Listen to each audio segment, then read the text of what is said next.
자, 취득시 효과가 나오죠. 시계 상단에 보시면 1. 권리의 원시 취득입니다. 넘겨받는 게 아니란 얘기죠. 민법 규정에 의해서 인정되는 원시 취득인데 2번 소급표가 있어요. 그래서 등기를 하면 소유권을 갖는데 1. 언제부터 소유권을 갖게 되냐면 점유를 개시한 때부터 소유권을 갖게 됩니다. 문제가 기억할 것이 뭐냐면 3번인데 이런 문제입니다. 보세요.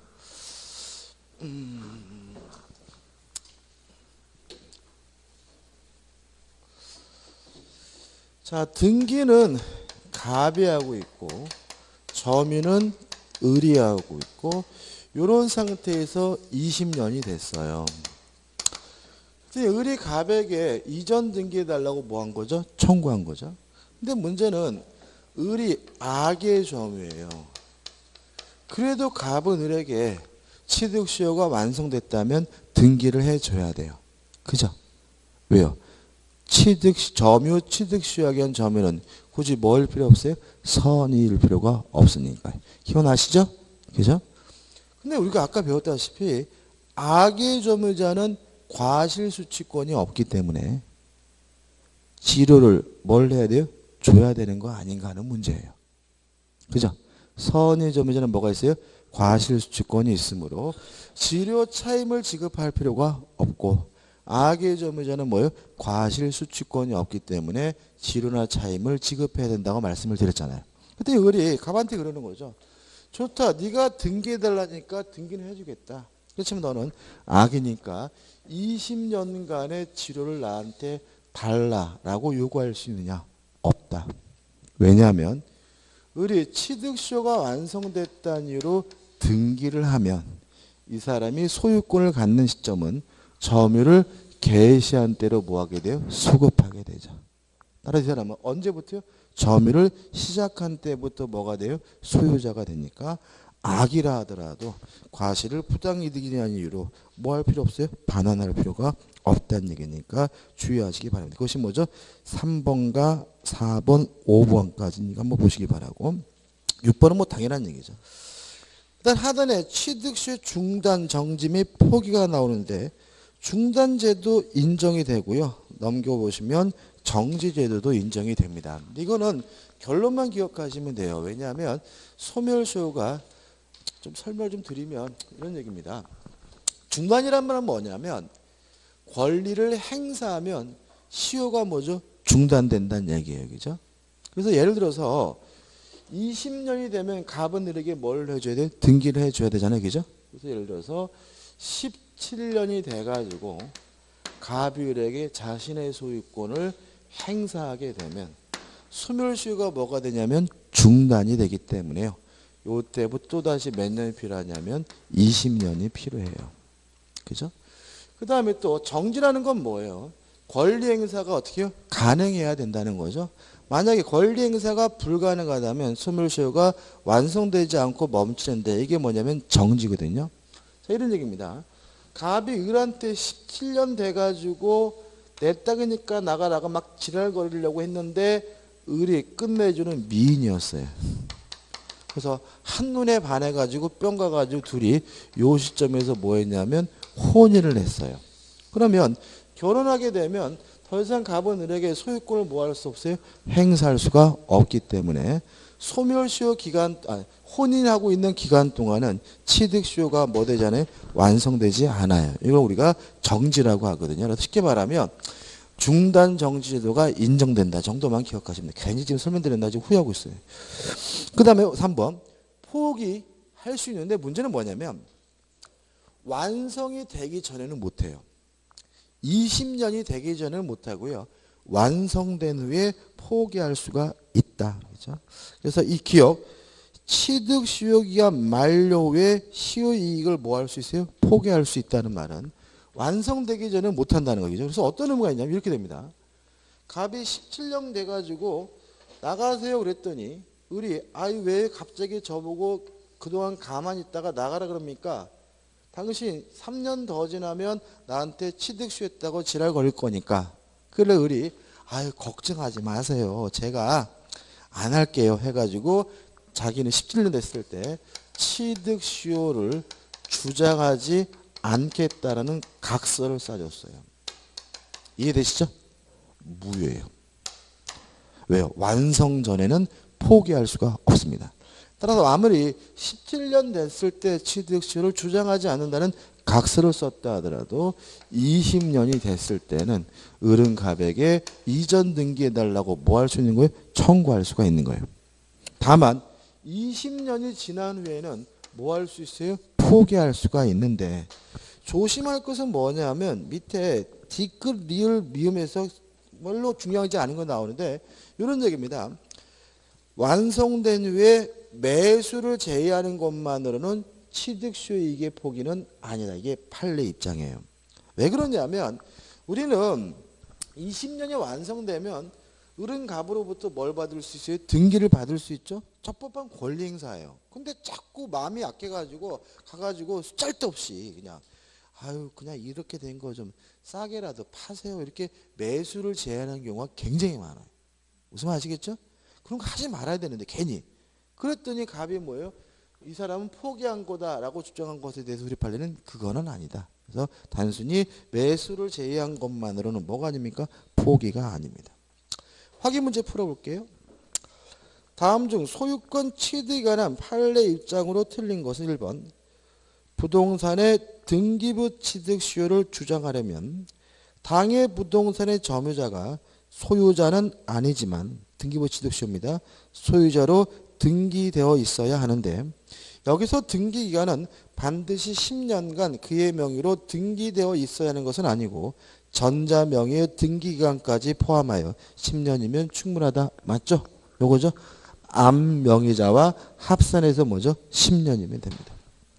2번. 토지에 대한 취득시효 완성을 이유로 소유권 이전 등기를 청구하려면 누구한테 합니까? 시효 완성 당시 소유자를 상대로 해야 한다. 맞죠? 3번. 부동산에 대한 점유 취득시효가 완성되었다면 이를 등기하지 아니하고 있는 사이에 그 부동산에 관하여 제3자에게 소유권 이전 등기를 맞춰줬더라도 요거죠. 완성된 후에 넘어갔죠. 얘한테 뭐 할 수 없어요? 등기를 청구할 수가 없는 거니까. 뭐라고 되어 있습니까?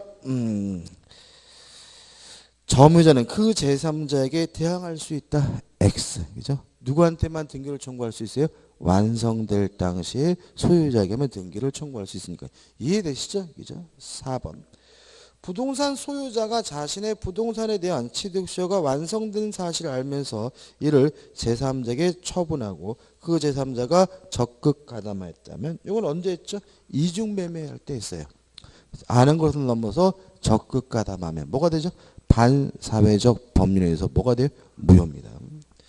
5번. 취득수요에 있어서 점유자는 스스로 점유 권한의 성질에 대하여 자주점임을 입증할 책임이 없다.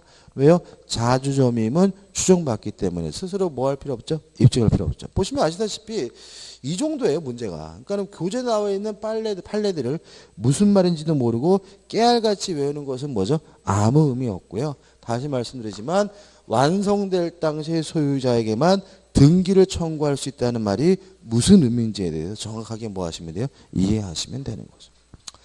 그다음 우측에 보시면 이제 무주물 선점, 유실물 습득, 매장물 발견이 나옵니다. 중요한 거는 아닙니다. 그냥 용어 정리다라고 생각하시고 넘어가시면 되는데 간단하게 정리하고 넘어갈 겁니다. 일단 물건을요. 주인이 없는 물건 무주물과 주인 있는 물건 유주물로 나뉘고요. 주인이 없는 물건이 만약에 동산이라면 먼저 잡는 사람이 소유권을 갖게 되는데 이걸 우리가 무주물 선점이라고 하고요. 주인이 없는 물건이 부동산이면 먼저 잡는 사람이 소유자가 되는 것이 아니라 국가 소유가 됩니다. 그래서 주인이 없는 물건이 동산이면 먼저 잡는 사람이 소유자가 되고 부동산이면 누구고요? 국가 거가 되죠. 낚시 하시는 분 계시죠? 저도 낚시를 좋아하는데 제처가 더 낚시를 좋아해요. 그래서 제가 제처한테 끌려다니는데 근데 운전기사입니다, 저는. 가가지고 또 낚시는 좋아하는데 또 지렁이는 못 만져요. 그래서 지렁이 제가 껴주고, 그러니까 완전 저는 시다발이죠, 그죠? 가서 운전에 장소 데려다주고, 지렁이 껴주고, 또 고기 잡으면 또 못 뜯어, 그러면 제가 그거 떼어주고. 저는 낚시도 못하는데, 아무튼. 왜 하는 거죠? 강에 있는 물고기는, 바다에 있는 물고기는 뭐죠? 무주물이 뭐죠? 동산이죠. 그래서 제가 먼저 잡으면 뭐가 돼요? 내 거가 되니까 잡는 거고요. 그래서 무주물 선점의 가장 대표적인 것이 뭐예요? 낚시. 뭐 사냥도 마찬가지고 그렇게 되고요. 근데 아까 제가 포랑 말씀드리면서 새로 나온 땅은 전 소유자가 소유권을 갖는 것이 아니라 국가 거가 된다라는 말은 뭐냐면 무주물이 뭐예요? 부동산이면 누구 거가 되기 때문에 국가 소유가 되기 때문에 그렇습니다. 이해되시죠? 그죠? 그것이고 그 다음에 유주물을 다시 둘로 나뉩니다. 유실물과 매장물로 나뉘어요. 조심할 것은 유실물과 매장물이 되려면 반드시 뭐 해야 돼요? 유주물이어야 돼요. 만약에 주인이 없다면 무주물인 것이지 유실물도 아니고 무엇도 아니에요? 매장물도 아닌 거고요. 또 하나 주의하실 것은 땅 속에 있는 게 매장물이 아니에요. 발견이 용이한 상태에 놓여져 있는 유실물을 유주물을 유실물이라고 하고요. 발견이 곤란한 상태에 놓여져 있는 유주물을 우리가 뭐죠? 매장물이라고 하는 겁니다. 예를 들어 제가 세수하면서 반지를 세면대에다 이렇게 놨어요. 깜빡 이거 두고 나왔는데 그 반지가 세면대에 있는 상태라면 발견이 용이한 상태에 놓여져 있으니까 뭐예요? 유실물인데 만약 그것이 물에 실려 내려가서 하수도 속에 이렇게 들어가 있으면 발견이 곤란한 상태에 놓였기 때문에 그때는 뭐가 돼요? 매장물이 되는 거예요. 그래서 땅 속에 있든 물 속에 있든 뭐죠? 건물 속에 있든 발견이 곤란한 유주물은 다 뭐가 돼요? 매장물이 되는 거고요. 둘 다 주인이 있는 물건이기 때문에 주인을 찾아줘야 돼요. 유실물은 6개월간 공고를 하고요. 그래도 소유자가 나타나지 않으면 습득자가 소유권을 갖고요. 매장물은 1년간 공고를 하고 그래도 소유자가 나타나지 않으면 소유권을 취득하게 된다. 이렇게 기억하시기 바라고요. 다만 이 무주물이나 유주물이 문화재적 또는 학문적 가치가 있다면 그때는 다 뭐가 되냐면 국유가 됨을 주의하시기 바랍니다. 문화재적 학문적 가치가 있으면 다 뭐가 돼요? 국가 소유가 돼요. 그래서 작년인가요? 별똥별 인기 있었죠. 기억나세요? 그죠? 별똥별 주스면 뭐죠? 떼돈 본다 그죠? 근데 요새는 또 그 좀 잠잠하던데 그거 운석 주스면 떼돈 버는지 뭔지 모르겠지만 너무 좋으면 안 돼. 이게 만약에 너무 좋아가지고 진짜로 희귀한 거라서 학문적 가치가 있으면 뭐가 돼버려요? 국가 소유가 돼버리고요. 땡이야. 그래서 괜히 좋아하면 어떻게 해요? 얼추 좋아해야 되겠죠. 얼추. 제가 또 이 부분 수업을 했더니 수험생분들이 경험을 얘기하시더라고요. 제가 들은 얘기인데 한 분은 그러시더라고요. 운전을 하고 하는데 저 충남 금산 운전하고 하는데 금산에서 트럭이 앞에 가고 있었는데 커다란 푸대자루가 앞에 떨어졌대요. 떨어져가지고 들이받을 뻔했는데 간신히 세웠는데 내려서 보니까 트럭은 가버리고 푸대자루만 있는데 보니까 그 안에 인삼이 들어있더래요. 그래가지고 고민하다가 이제 자기는 뭐 그 뭐죠 차가 지나다 부딪힐 수 있으니까 경찰에 신고를 했더니 경찰이 와가지고 인적사항을 적더니 가라 그러더래요. 그래서 이제 한 1년쯤 됐는데 전화가 왔대요. 돈 받아가라고. 왜 그런 거예요? 유실물인 거죠. 그죠? 유실물. 6개월간 공고를 했는데 뭐가 안 나와요? 소유자가 안 나오고 인상 같은 경우는 뭐예요? 부패하는 물건이죠. 그런 경우에는 뭐예요? 국가에서 뭐죠? 매각을 하고 돈으로 보관합니다. 돈으로. 그러다가 안 찾아가니까 뭐죠? 오세회에서 가서 돈을 받았대요. 140만 원. 그래서 짭짤했다. 이런 분도 계시고. 그래서 지하철에서 뭐 주웠을 때요. 좀 이게 진짜 그럽니다. 그러니까 지하철에서 뭐 주웠을 때 값 나가는 것 같으면 절대로 그 유실물센터 갖다 주지 마세요. 그거 갖다 주면 그런 분들 다 쓱합니다. 그래가지고 뭐 맨날 뉴스 나오잖아요. 연말 되면 뭐 지하철 공사가 뭐 매각을 해가지고 안 찾은 물건에서 좋은 일 했다. 이거 불법입니다.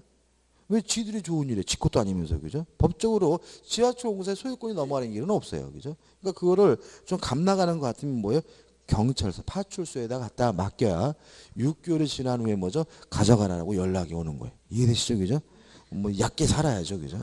얕게. 그다음에 이제 매장물. 예. 예. 예. 예. 예. 예. 예. 예. 예. 아, 그래요? 설명드릴게요. 매장물은 뭐죠? 1년간 공고하고 나타나면 뭐죠? 안 나타나면 소유자가 갖는데 만약에 포장물이 그 땅이 타인의 소유면 어떻게 되냐면 그 소유자가 발견자가 2분의 1씩 공유하게 됩니다. 이해되시죠? 그래서 만약에 시아버지가 남의 땅에서 일을 해주다가 불상을 발견했으면 뭐예요? 발견했으면 땅 주인하고 시아버지가 뭐죠? 반씩 받아요. 1년간. 근데 문제는 불쌍이셨다며요. 그냥 무너질 거야 아마. 이제. 그래서 국가 소유로 그죠? 예. 예. 네. 예. 예. 예. 큰 돈이었잖아요. 그죠? 예. 예. 예.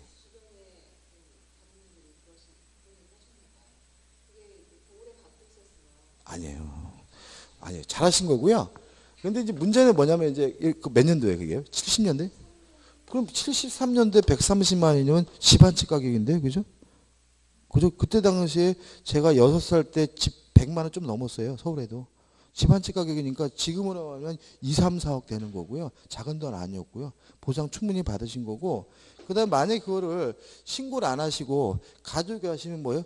문화재관리법 위반으로 처벌받으세요. 그죠? 그러니까는 잘하신 거야, 아주. 현명히 잘하신 거고. 그래서 실제로 이제 이 130만 원이 지금 가치로는 뭐 2, 3억 된다 하더라도 그것이 충분한가? 충분하지 않기 때문에 어떤 일이 발생하냐면 자꾸 문화재가 유출이 되는 거예요. 그러니까 예를 가지고 공주지역 같은 데도 많겠죠, 그죠? 땅 팠는데 뭐가 나왔어요? 그러면 어떻게 해요? 문화재더라도 어떻게 해요? 국가로 갖고 보상을 받으면 되는데 보상을 받아봤자 몇 푼 어떻게 해요? 안 되니까 그걸 뭐죠? 유통을 시킨단 말이에요. 근데 문제는 우리 문화재에 대한 가치를 인정하는 나라는 전 세계에 가슴 아프게도 일본하고 중국밖에 없어요. 무슨 말이겠습니까? 미국 애들은 우리 문화재 가치 인정 안 해줘요. 그죠? 그러니까 어디로 맨 가요? 일본으로. 그래서 일본으로 계속 문화재 유출이 되는 거예요. 그래가지고 지금도 변함없이 그 일본에 가면 우리 문화재가 더 많아요. 많습니다. 그죠? 왜냐면, 그러니까 지금도 그렇고, 과거에도, 아유, 그러니까 보면 우리 조상들 진짜 나쁜, 천벌 받아야 돼. 그 뭐냐면은 이런 겁니다. 이런 일도 있었어요. 이런 얘기가 많은데. 그 고려청자 있잖아요. 그죠? 정작 고려청자를 조선 사람은 좋게 안 봤어요. 옛날에 보면 뭐 개박글 쓰다 뭐 그러잖아요. 왜 그러냐면 고려청자를 아주 하찮게 봤어요. 근데 그 고려청자에 대한 가치를 인정한 애들은 뭐예요? 일본 애들이에요. 그래가지고 이제 일본 애들이 개경 지역에서 문화재 발견해가지고 어떻게 해요? 그 우리나라 창경궁에다가 박물관을 만들어놨어요. 그래서 고종이 가가지고 물어본 거죠. 고종이 이제 가가지고 이제 뭐냐고 그랬더니 고려청자라고 어디서 났냐고 그러니까 개경에서 났다 그러니까 뭐죠 그 고종 자체가 우리나라는 이런 거 없는데 어디서 파냐고 그러니까 우리 조상 자체가 문화재에 대한 아무런 가치성을 인정을 안 했어요. 그래가지고 고려청자도요 우리 국법고 지정되어 있는 거 있잖아요, 그죠? 그거와 거의 비슷한 수준의 99%가 다 일본에 있습니다. 왜냐하면 문화재로서 우리나라 스스로가 뭐예요? 가치를 인정 안 하니까 발견하면 다 어디로 가요? 일본으로 해가지고 지금 뭐 지금도 변화 없어요. 국가에서 뭐 보상 받아봤자 지금 말씀하신 것처럼 이렇게 더 가치가 뭐죠? 충분치 않다 생각을 하니까 예를 들어 만약에 국가에서 보상받으면 한 2, 3억 받을 수 있는데 암 해가지고 일본 팔면 뭐 10억 받을 수 있다 그러면 갈등이 생기는 거죠, 그죠? 야, 내가 10억을 포기할까? 그냥 3억만 받을까? 그죠? 10억 받고 파는 사람은 욕할 것은 아니다. 그죠? 그 말은 뭐냐면 파시는 분이 문제가 아니라 우리 스스로가 우리 문화재에 대해서 가치를 너무 저평가하고요.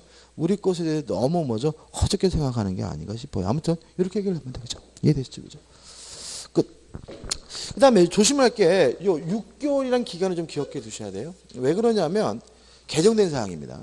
과거에는 둘 다 뭐였냐면 1년이었는데 최근에 13년도에 개정을 해가지고 6개월로 바꿨어요. 그래서 이거는 축제를 할 수 있으니까 6개월만 기억하시면 돼요. 꼭 기억해 두시고 끝입니다. 그 다음에 이제 325페이지 오시면 뭐가 나오죠? 첨부가 나오죠. 첨부해가지고 부합, 혼합, 가공이란 말이 나오는데요. 먼저 정리를 좀 하고 교재를 볼 건데요.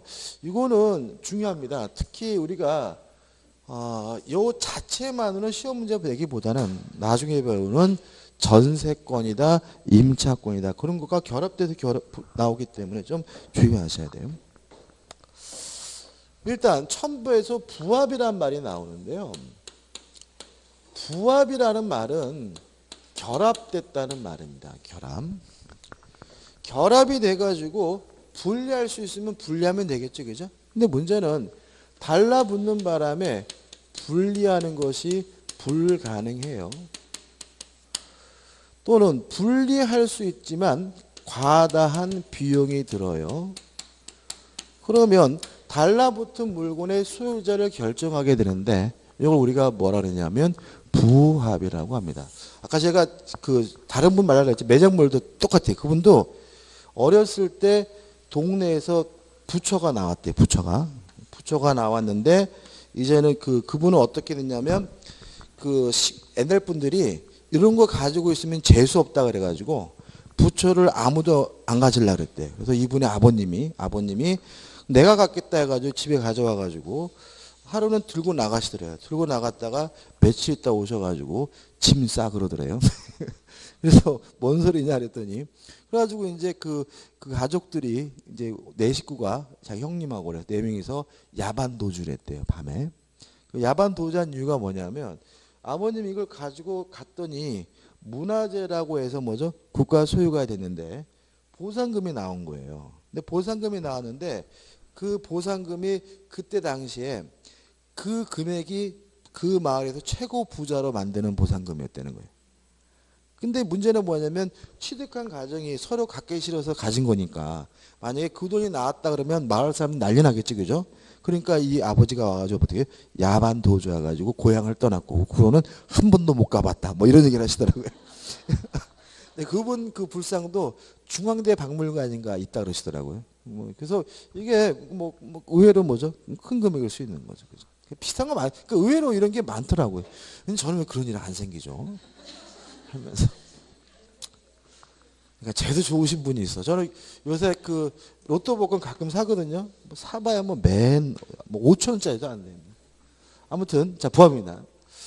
첫 번째 문제가 되는 것이 뭐냐면 부동산과 동산이 달라붙은 경우는 어떻게 할 것인가. 이 문제에 대해서 우리 민법은 부동산 소유자가 달라붙은 물건의 소유권을 갖는다라고 규정을 두고 있습니다. 가치는 따지지 않아요. 달라붙은 물건이 아무리 비싸든 싸든 그게 중요한 것이 아니라 부동산하고 동산하고 떨어지지 않으면 누구 거가 돼? 부동산 소유자 거가 되고요. 그 다음에 두 번째 동산하고 달라붙어서 떨어지지 않아요. 그러면 원칙적으로 두 물건 중에서 주된 물건의 소유자가 달라붙은 물건의 소유권을 갖고요. 다만 어떤 것이 주된 것이고 종된 것인지 구별할 수가 없을 때는 가액의 비율에 따라서 공유를 하게 되는데 언제 가액이냐면 부합 당시 가액입니다. 여기서는 가끔 시험 문제가 나오는데요. 어떻게 나오냐면 원칙과 예외를 바꿔서요. 이렇게 나옵니다. 동산끼리 부합한 경우에는 가액의 비율에 따라서 공유한다. 그럼 뭐예요? X죠. 이건 뭐예요? 예외인 거예요. 따라서 주종을 구별할 수 없다는 뭐가 있어야 돼요? 전제가 있어야 되고요. 원칙은 뭐예요? 주된 물건의 소유자가 갖는 거예요. 이해되시죠? 그죠? 이거 꼭 원칙과 예외를 확실하게 기억해 하셔야 돼요. 그 다음에 세 번째로 토지와 수목입니다. 원칙적으로 부합을 합니다. 죄송합니다. 이거 좀 할게요. 원칙적으로 부합을 하고요. 다만 권원이 존재하는 경우에는 이때는 부합하지 않습니다. 자, 이게 무슨 문제냐면 이런 문제죠. 갑이 땅을 가지고 있는데요. 을이 갑의 땅에다가 나무를 심었어요. 그러면 이 나무는 원칙적으로 부합한다는 말은 누구 거가 돼요? 땅 주인인 갑의 것이 된다는 얘기입니다. 근데 만약에 을이 갑의 땅에다 나무를 심을 수 있는 권원, 토지에 대한 지상권이 있거나 임차권이 있으면 요 나무는 뭐 하잖아요? 부합하지 않기 때문에 누구 나무인 거죠? 을의 나무가 되는 거죠. 최근에 또 문제되고 있는 게 이런 게 문제되고 있습니다. 제가 어렸을 때는 전 서울이 고향인데 식목일만 되면 나무 심으러 다녔어요. 그죠? 그러니까 이 양반은 뭐냐면 30년 전에 40년 전에 식목일 날 초딩들이 막 쳐들어와 가지고 자기 산에다 모양은 막 이빠이 나무를 심은 거죠. 식목일 날. 그런가 보다 한 거예요. 그죠? 근데 이게 뭐 40년 지나니까 어떻게 해요? 아름드리 나무가 된 거죠. 근데 문제는 이 양반이 그 땅에다가 나무를 없애고 골프 연습장을 하려고 보니까 이 나무가 아름드리 나무가 너무 많아가지고 제거하는데 비용이 많이 들어요. 그래서 이 양반이 서울시 교육청을 상대로 네 나무 가져가라고 소송을 제기했어요. 이해되시죠? 이해되시죠? 그죠? 그랬더니 뭐라 그러겠어요? 법원은 그 나무는 뭐죠? 원칙적으로 부합하니까 초딩들이 심었든 교육청이 심었든 네 나무고 따라서 자르든 말든 네가 알아서 하면 되지 교육청에게 가져가라 할 수는 없다. 이런 경우도 발해도 있고요. 또 이런 경우도 있죠. 초딩들이 와서 나무를 심었는데 재수가 좋게 소나무를 심었단 말이죠. 그래서 소나무 엄청 비쌉니다. 그죠? 그러니까 소나무는 요새 이따만 하면 그냥 100만 원 넘어갑니다. 그죠? 그래서 좀 모양이 이쁘면 그냥 1000만 원 넘어가요. 그래가지고 이제 내 땅에다 나무를 수천 그루 심어놨는데 이 나무가 이제 뭐예요? 500만 원, 600만 원, 막 1000만 원 이런 나무가 된 거예요. 그죠? 그러니까는 요 땅주인 입장이 찜찜하잖아요. 내가 심은 것도 아니니까. 그래서 교육청에다 물어본 거죠. 옛날에 교육청에서 초딩들 동원해서 나무 심었는데 이거 어떻게 하실 겁니까? 그러니까 뭐라고 하시나요? 당신 거니까 알아서 하셔. 이렇게 온단 말이죠. 왜요? 나무는 뭐죠? 부합하니까 누구가 돼요? 땅 주인 거가 되는 거죠. 아유, 이게 보면 그러니까 돈은 쫓아다니는 사람이 있어요. 그죠? 그러니까 와가지고 맨 아까시 나무만 심어놓으면 뭐요? 오히려 뭐죠? 돈 들고. 와가지고 뭐 예상도 못했는데 뭐 심어놓으면요? 소나무 심어놓으면. 요새는 뭐, 그래가지고 소나무가 울창한 지역은 땅값보다도 소나무 가격이 뭐죠? 뭐 4, 50배 더 드는 경우도 많고요. 소나무가 엄청나게 요새 비싸죠. 이렇게 되고요. 그 다음에 네 번째로 부동산길입니다. 부동산끼리 달라붙은 경우는 어떻게 할 것인가? 가장 문제가 되는 건 뭐냐면 증축이죠. 증축. 에 대해서 우리 판례는 원칙적으로 부합된다고 이게 제일 중요한데 이 부분이. 다만 구조상, 이용상 독립성이 있다면 이때는 부합하지 않는다라는 것이 우리 판례 입장입니다. 자, 이렇게 되는 거죠. 1층 건물이 있는데 갑의 소유예요. 근데 을이 갑의 소유 건물에다가 2층으로 뭘 했냐면 증축을 했어요. 이런 경우가 있을까요? 이게 언제 있냐면 임차인이나 뭐 전세권자 이런 사람이 허락받고 증축한 경우 이런 경우 문제가 되기 때문에 이 부분이 이제 임차권 전세권과 결합돼 가지고 아주 출제가 잘 돼요. 꼭 기억해 두셔야 되는데 일단 원칙적으로 뭐 어떻게 해요? 부합하니까 누구 거요? 갑 거다. 다만 요 2층이 뭐가 있다면요? 구조상 이용상 독립성이 있으면 부합하지 않는다는 말은 누구 거가 돼요? 을 거다. 그러면 독립성을 어떻게 따질 거냐? 가장 중요한 기준은 출구의 독립이에요. 만약에 1층을 통해서 2층으로 올라가야 되는 구조라면 독립성 없는 거예요. 그러니까 누구 거예요? 갑 거고. 만약에 출구가 독립되게 밖으로 어떻게 해요? 나와 있다면 이거는 구조상 이용상 독립성이 어떻게 해요? 있는 거라서 누구 거가 돼요? 을 거. 이렇게 되고 자생은 또 우리가 뒤에서 또 봐야 됩니다. 마지막으로 농작물입니다. 이거 아주 역주적인데 토지와 농작물에 대해서는 부합하지 않는다는 입장입니다. 아주 시험에 잘 나가요. 다시 말하면 뭐 명의, 방법을 갖추든 뭐든 그런 거 따지지 않고요. 땅 주인한테 허락을 받았든 안 받든 그런 건 뭐예요? 따지지 않습니다. 농작물은 토지에 뭐 되지 않습니까? 부합하지 않습니다.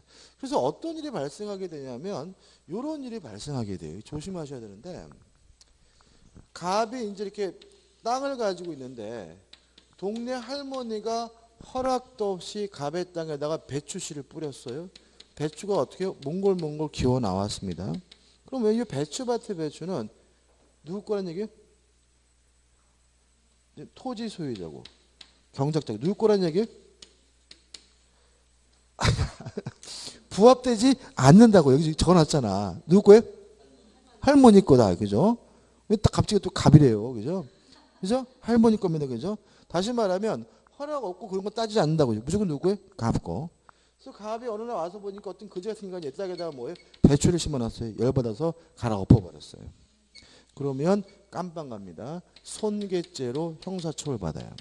왜 그러냐면 요 배추는 누구 거예요? 을 거라는 말은 갑이 남의 물건은 고의로 뭐예요? 망가뜨린 거잖아요. 이건 뭐예요? 손괴죄가 되고요. 그래서 갑은 그래서 을이 갈아엎지 못하고 요 할머니가 못 들어오게 녹색 펜스를 쳐놨어요. 그리고 처벌받습니다. 업무 방해죄가 됩니다.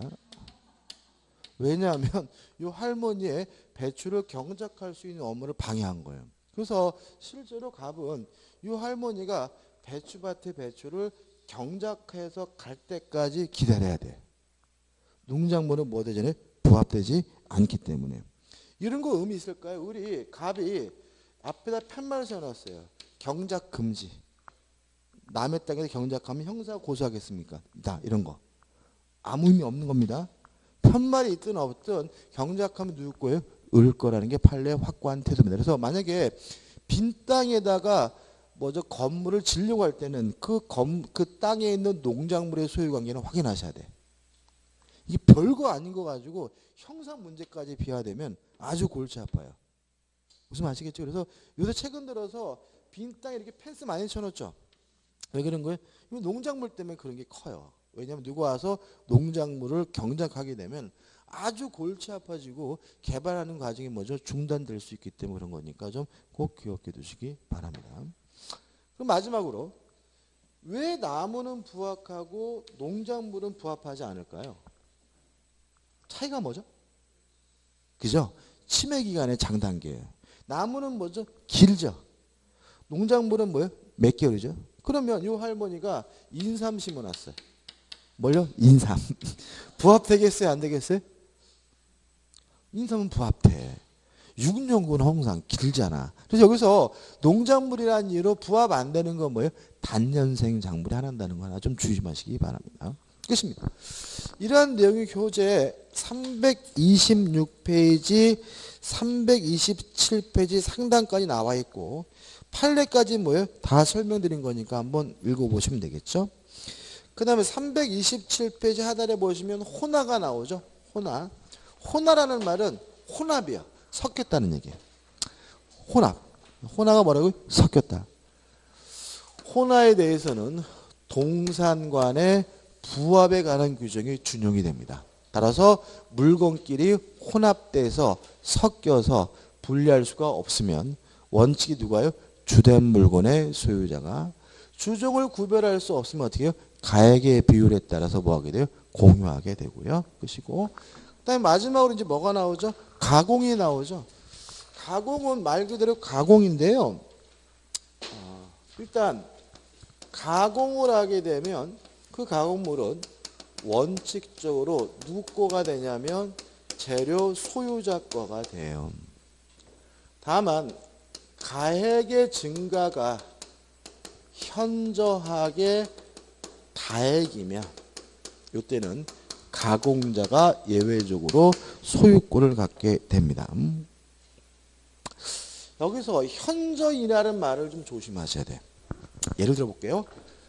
갑이 가지고 있는 오렌지를요, 을이 가져다가 가공을 해서 주스로 만들었어요. 이 주스는 갑의 거예요, 을의 거예요? 네, 갑의 겁니다.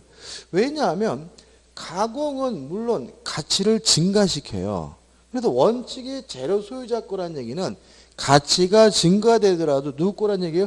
재료 소유자 거란 거죠. 단지 단순한 가액 증가가 아니라 어떻게 해요? 현저히 증가돼야 비로소 뭐예요? 가공자 거가 되는데 오렌지보다 주스가 비싸다 하더라도 현저히라고 볼 수는 없는 거죠. 근데 만약에 갑이 가지고 있는 종이를 가져다가 을이 뭘 만들었냐면 책을 만들었어요. 이건 뭐예요? 현저이죠. 왜냐하면 책 가치는 종이 가치는 몇 푼 안 된단 말이죠. 이때는 현저하게 가액이 증가된 거기 때문에 누구가 돼? 을 거다. 이렇게 되는 거니까 주의하시기 바라고요.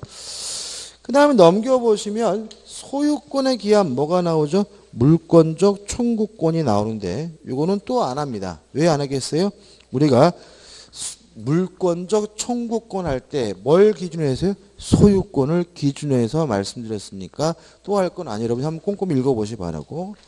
넘겨보시면 이제 뭐가 나오죠? 확인 문제가 나오죠. 한번 풀어볼까요? 갑 소유와 X 토지에 대한 사용 권한 없이 그 위에 을이 Y 건물을 신축했어요. 수업 시간에 했던 거죠. 갑의 땅에 을이 뭐죠? 불법으로 지었어요. 그러면 갑은 을에게 땅에서 나가라는 의미에서 철거해달라고 요구할 수는 있지만 을에게 퇴거는 요구할 수 없죠. 왜요? 건물은 갑의 것이 아니라 뭐예요? 을 거니까. 따라서 답은 3번.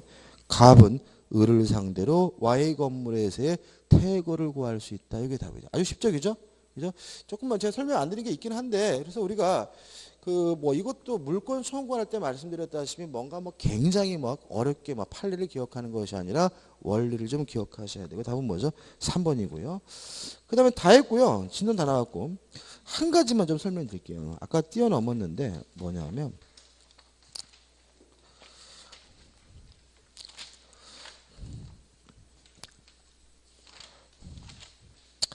301페이지 오시면 301페이지 맨 위에 보시면 자연석 등 이렇게 나와 있죠. 그렇죠? 읽어볼까요? 원칙적으로 토지 소유권의 범위에 속한다. 무슨 말입니까? 땅 속에 있는 돌이든 땅 위에 있는 돌이든 누구라고요? 땅 주인 거다. 그런 얘기죠. 다만 판례는 이렇게 나와 있죠. 그죠? 판례는. 이 판례는 왜 제가 아까 설명 안 드렸냐면 여기까지 와야 이거를 설명할 수 있어서 그래요. 판례는 뭐냐면 이런 얘기입니다. 사실관계는. 이제 다해. 자, 이게 뭐냐면 예를 들어서 갑이 야산을 소유하고 있었어요. 야산을. 동네 야산인데 커다란 그 야산에 바위가 이렇게 있었단 말이죠. 가치 거의 없죠. 우리가 동네 야산에 있는 바위 솔직히 그거 개발하는데 이렇게 장애하면 될 뿐이지 큰 가치는 전혀 없는데 어느 날 갑이 지나가다 보니까 어떤 미친놈이 내 땅에 바위에 매달려 가지고 미친 듯이 망치질을 하고 있는 거예요. 을이. 처음에 뭐라고 했겠어요? 미친놈이구나 생각을 하겠죠. 그죠? 그죠? 이놈이 수년을 망치질하니까 이게 이제 뭐가 된 거예요? 부처님이 된 거예요. 이해되시죠? 그죠? 수년 동안. 그래서 갑은 그냥 신경을 안 썼어요. 그죠? 미친놈 다 보긴 했는데. 부처님이 되니까 이놈이 앞에다가 뭐죠? 이렇게 시주황 갖다 놓고, 그죠? 돗자리 피고, 촛불 켜놓으니까 사람들이 와서 막 절하면서 막 돈을 내요. 그러니까 갑이 봤을 때는 어떻게 미친놈인 줄 알았는데 무척 짭짤한 놈이 된 거죠. 그죠? 어떤 소리 아시겠죠? 그죠? 그래가지고 갑이 이제 간 거 을한테 야 임마 내 땅에 내 돈이니까 나가. 그랬더니 우리가 어떻게 못 나가겠다는 거예요. 그래서 이제 요 갑과 을 간에 이 부처상이 누구 거냐라고 해서 재판이 벌어진 거예요. 자, 판례가 지금 어디 판례? 대법원 판례죠. 어디까지 간 거예요? 대법원까지 간 거죠. 무엇을 말합니까? 무척 짭짤했으면 알 수 있죠. 그죠? 이제 무척 짭짤했으면. 자, 보자고요. 지금 을은 뭘 한 거예요? 가공을 한 거죠. 그잖아요, 가공. 만약에 원칙에 따르면 누구 도래요? 갑의 도리니까. 누구 거예요? 갑 거죠. 근데 지금 대법원까지 갔다 무척 짭짤했다는 말은 단순히 뭐예요? 이게 아니라 가액의 증가가 뭐예요? 현저히 증가된 거죠. 그러니까 누구 거예요? 을 거. 이렇게 된 거예요. 누구 거, 을 거. 그죠? 그게 문제가 있어요. 그럼 이제 을 거가 된 거죠. 그죠? 근데 문제는 이 을 거가 됐다 하더라도 요 부초상을 뭐 할 수 없어요? 옮길 수는 없죠. 그죠? 그럼 만약 이것이 분리가 불가능한 것이어서 부합됐다라고 이해한다면 다시 누구 거가 돼버려요? 갑의 것이 돼버리겠죠. 땅은 누구 거예요? 갑 거니까. 요 문제에 대해서 우리 판례는 부처님은 부합되지 않는다라고 판시한 거예요. 그래서 그러니까 가공이니까 누구 거예요? 을 거고. 토지에 뭐도 안 됐어요? 부합도 안 됐으니까 누구 거다? 을 거다. 이렇게 되는 거예요. 판례 한번 읽어볼게요. 판례는 지표면상의 자연석은 토지 소유권의 범위에 속하나 임야 내의 자연석을 조각하여 석부를 만든 경우 그 석불은 임야는 독립된 소유권의 대상이 된다는 말은 토지에 뭐가 되지 않는다는 말이요? 부합되지 않는다는 얘기죠. 이게 시험에 몇 번 나왔어요. 왜 나왔냐면 솔직히 학자분들이 굉장히 비판을 많이 합니다. 말도 안 되는 거죠. 왜 그 말도 안 되냐면 만약에 갑이 을에게 뺏긴 것이 돌덩이를 뺏긴 거라면 이 판례가 맞아요. 근데 문제는 뭐냐면 돌덩이가 뺏긴 게 아니라 이 부처님 상에 있는 땅을 실질적으로 뺏기게 되거든요. 그래서 이거는 뭐죠? 문제가 많다. 말도 안 된다. 그래서 가끔 나오긴 하지만 아무튼 부처님 삶은 토지에 뭐 되지 않습니까? 부합되지 않는다. 독립된 물건이기 때문에 조각한 사람 거가 된다는 것이 우리 판례 입장에 하나만 기억해 두시면 됩니다. 오늘 여기까지 하고요. 다음 주에 공동 소유부터 들어가도록 하겠습니다. 오늘 수고 많으셨습니다. 감사합니다.